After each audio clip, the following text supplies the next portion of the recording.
Hey guys, welcome back to another lesson. Now today, this is the male and gay creator guide. So within this lesson, we're going to essentially teach you the complete A to Z of how to start working with a male creator and obviously scale that male creator as well. Now, a couple of things to get into before we start this lesson. Now, I need to make it explicitly clear that you do not come into this lesson with any preconceptions. If you do come into this lesson with any preconceptions, probably best just to turn it off now, go on to a different one. You know, forget all this OFM bullshit about being some kind of pimp, some kind of smooth talking ladies man, whatever. It's just all bullshit. This is about making money, and male creators are one of the best avenues to go down if you are serious about making money. Now, you're going to see penises, you're going to see gay sex, just fucking get over it. You know, it's one of those things.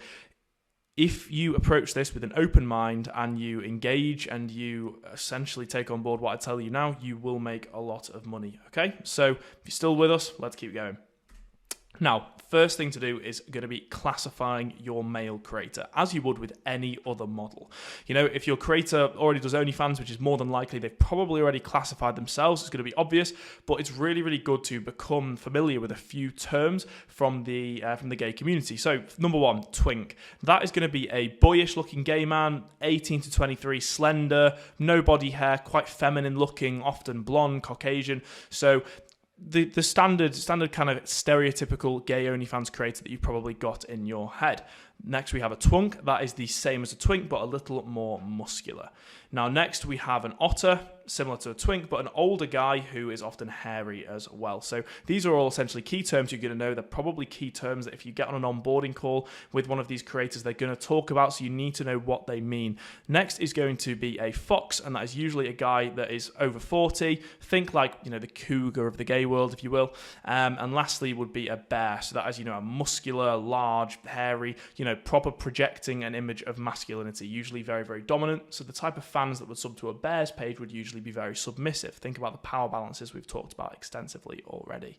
Now, obviously, wherever your model fits in denotes how you're going to portray them. Submissive, dominant, top, bottom, all of that side of things. This is why it's so important to know what category they fall into. Now, next is going to be gay for pay, and this is just something I think is worth a quick mention. Now, your male creator doesn't actually have to be gay. I know, it may sound crazy, but they don't at all. So long as they're comfortable filming solo content, masturbation videos, and making promotional photos and videos for themselves in which, you know, he portrays himself as gay, you're good to go.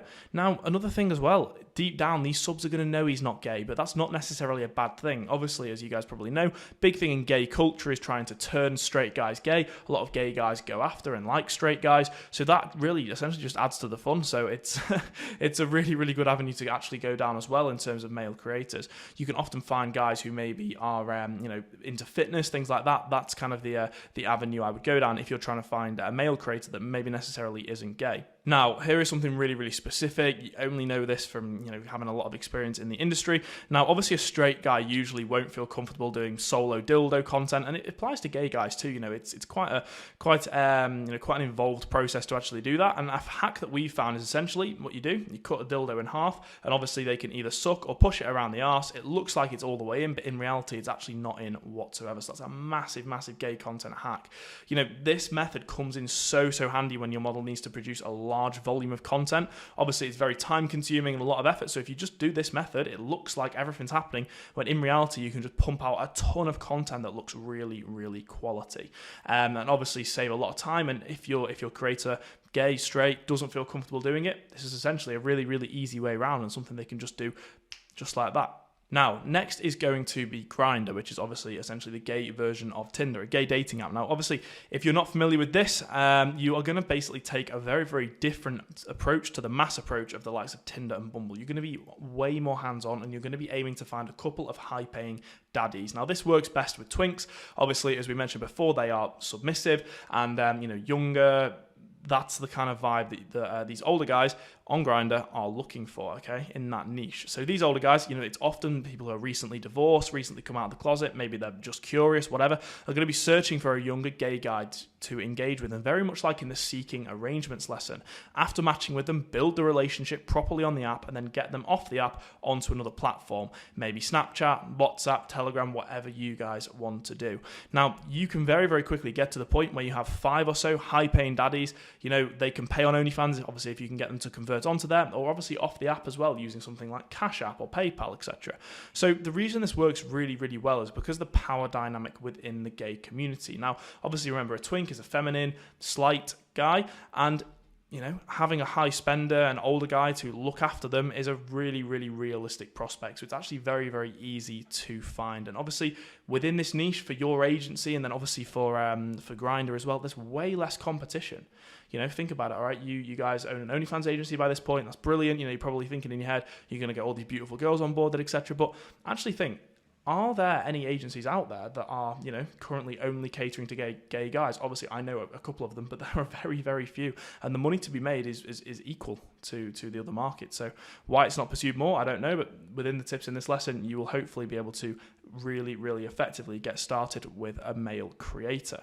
Gay tubes. So essentially with this, you're just going to follow the PornTube method as you would. Here are a list of some of the top gay porn sites to obviously upload onto. Now, quick side note with the tube method, make sure that your model's domain doesn't have any gay terminology, doesn't say the word gay, nothing like that whatsoever. Because think about it, a lot of these subs may be married guys in the closet, guys that aren't fully comfortable yet. Now, if they are on a site which has got obviously gay and gay terminology in the URL, they're going to be worried that somebody may see it, somebody may find it. So make sure that it's usually just the model's name .com, and just don't have big dick model's name or anything like that, because it's just going to massively reduce the amount of people that will actually click onto the link. And if you click on these links below, it'll take you to a hyperlink of actually every directory of every gay site there is. So thank me later, everything is on there for you guys. Next is going to be Reddit. Now on Reddit, it is actually slightly different to posting for a female model. You can actually post way, way more than you would with a female account.